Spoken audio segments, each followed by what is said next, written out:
Rubik's Cubes have been around for over 55 years, with over 350 million sold.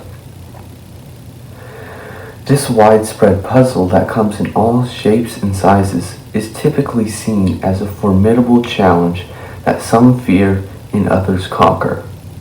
So, today we will talk about one of the key intangible elements of any Rubik's Cube. How the cube is beneficial to your life. First of all, they improve your short-term memory and also your muscle memory. After solving a Rubik's Cube, you will remember what you have done and apply it in the future. It also helps to increase your muscle memory over time. In fact, most speed cubers are just repeating patterns and sequences they have learned over and over to solve their cube.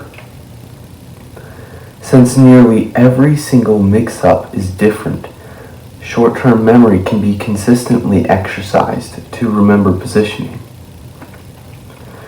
In my experience, memory was key to solving new types of Rubik's Cubes, and during the process of solving each new one using certain elements from a previous cube, I could solve the current one.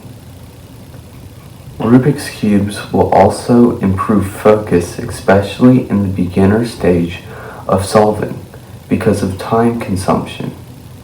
For most, learning to solve the cube is aggravating and can take hours of time. For me, some cubes took hours to figure out, and mental focus was key in persevering.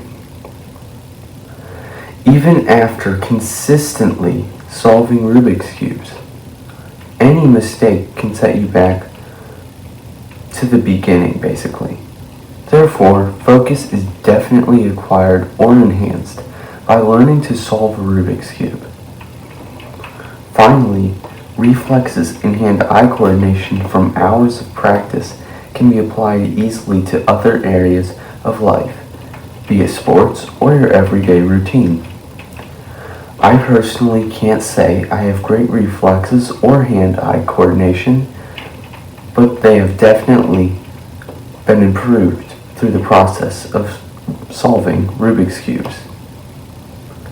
Memory, focus, along with reflexes and hand-eye coordination are valuable skills that can benefit you in other aspects of your life. And the overall joy from solving any Rubik's Cube provides you with constructive entertainment and skill. I hope you enjoyed this formal analysis of the Rubik's Cube. Good day.